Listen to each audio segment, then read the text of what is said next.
Welcome to Penrose Learning, where we make understanding easy. You begin by aligning toolchains so builds are reproducible. Install Android Studio and the JDK, then add SDK platforms for the Android versions you must support. Set min SDK version to the oldest API. You will accept and target SDK version to the latest. This tells the platform how to behave.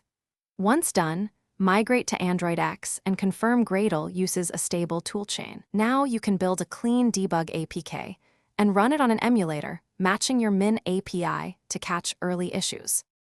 Next, you refactor behaviors that break across OS versions. Replace deprecated APIs and adopt Jetpack components so lifecycle and memory handling stays consistent. Use runtime checks for features and permissions so the app degrades gracefully on older devices.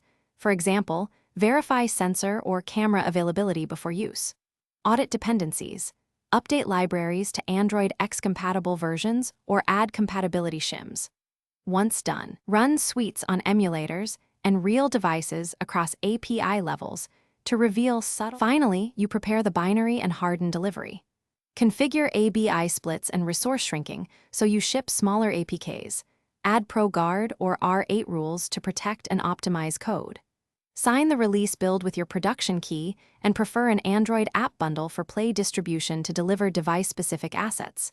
Make sure to run accessibility, battery, and offline tests, then push a staged rollout. If something breaks, reproduce on a device with matching API and logs. Check logcat, manifest entries, and mismatch in Gradle or dependency versions. Thanks for watching. If this was helpful, leave a like and consider subscribing. See you next time.